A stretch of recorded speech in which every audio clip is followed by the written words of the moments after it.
Hi everyone and welcome to the Bronki Boosters podcast. It's a series where we invite healthcare specialists to come and talk to us about asthma. We'll discuss topics such as what causes an asthma attack, how to manage it, myths and facts about asthma, and many more.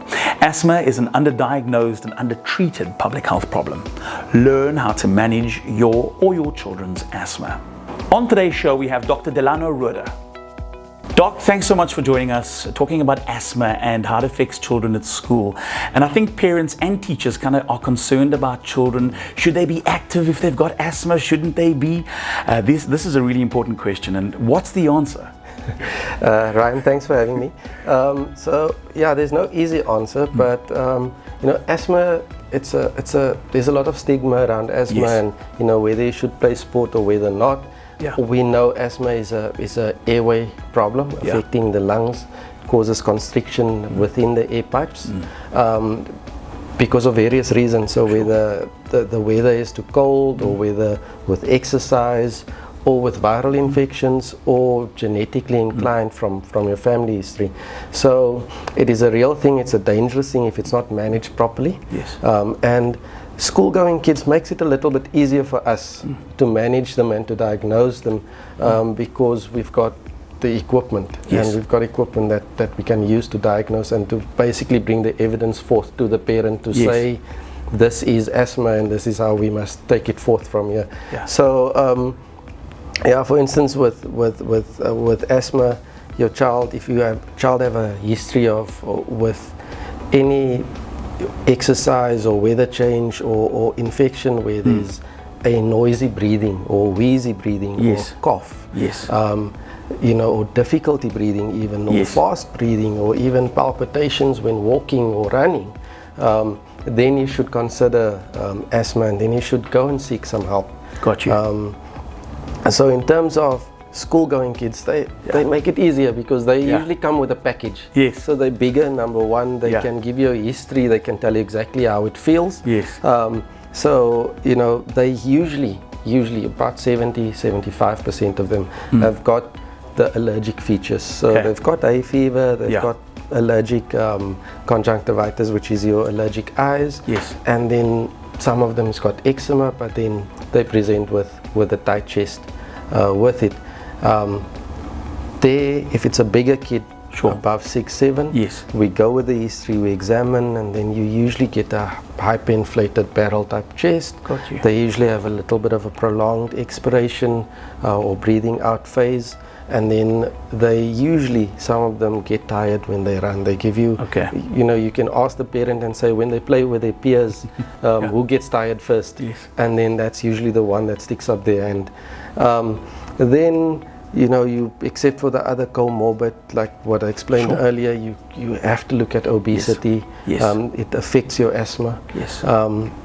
Then the immunity plays a big role. So some viruses, not necessarily in this age group, but they can affect your control of asthma, and they can sort of trigger the asthma. Got you. Now when it's controlled and your kids are going to school, a lot of the time there's this misconception that even though it's controlled, we don't want to let our kids play sport because we're worried about their asthma holding them back, etc. And you get it not only from parents, but uneducated teachers, unfortunately, also have that misconception that kids that have asthma that's under control can't do normal sport.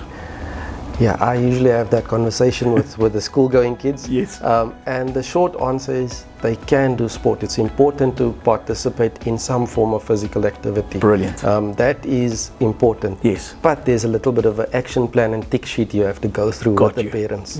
So, when they are diagnosed and you educate them on the usage of their maintenance therapy, firstly you have to embark on be adherent to get control. Got you. So that's the first one. Second one is make sure you have to hammer on it every time they come and visit you. Bring the whole pharmacy with. So you can go through with them how to use the inhaler, check their technique, make sure they're using it in the correct position. The timing is important. A lot of people think, okay, my child is better controlled, I can downscale to a once a day or maybe every second day. maintenance is important. So you have to look after that inflammatory process and decrease it within the lungs.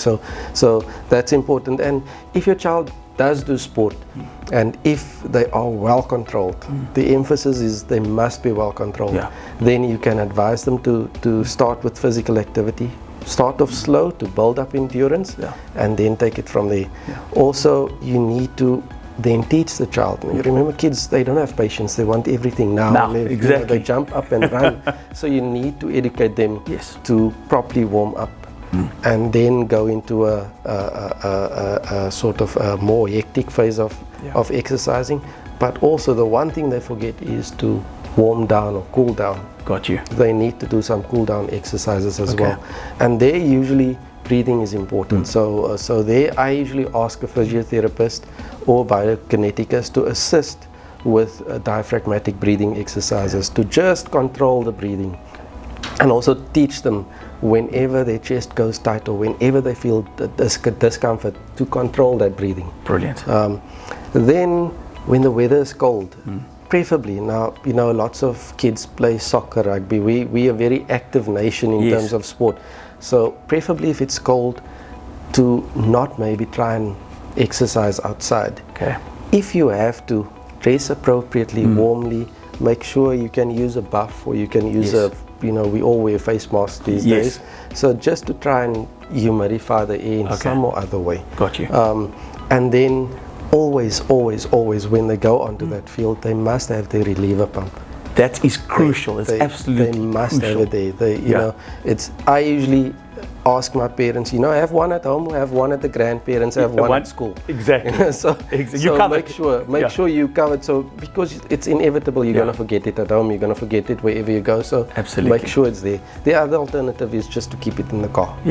Nice. And so, and then, once they are active and busy, make sure when they get colds and flus to take it easy. Sure. They have to watch and monitor their symptoms. And then the others is just, again, I know I mentioned it before, is to reiterate adherence. So to use it, even if you feel well, even if you like think, okay, my child is healthy, they're running around, they're doing so well. Please carry on. Absolutely. Especially now with our COVID pandemic around. It is a viral infection. It can affect your chest. If you're not well controlled, you will definitely be in trouble. Absolutely. And folks, don't forget that these kids, that your kids, go on to play in A teams, B teams. Asthma does not keep your kids from making an A team. People think, my son can't make or daughter can't make the A team because they got asthma. Nonsense. There are A team players around the country, around the world that have asthma. It's important that our aim as asthma educators, if I can put it, or health advisors, is to get a normal quality of life to that child. Spot on. And once we have control, we get normal quality of life.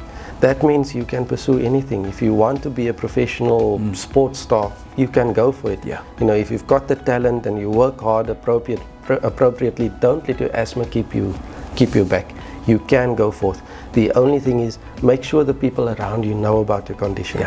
So make sure the coach knows, the teacher knows, a close friend knows, a family member that's maybe, or a friend that visits the sports field or that's on the sports field knows, and make sure you educate them in terms of how to manage if the chest goes tight, when to give the reliever, when to contact the parent, when to take directly to the hospital.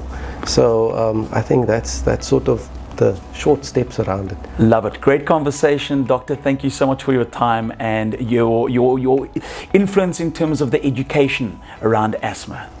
Thank you, Ryan. Thank you.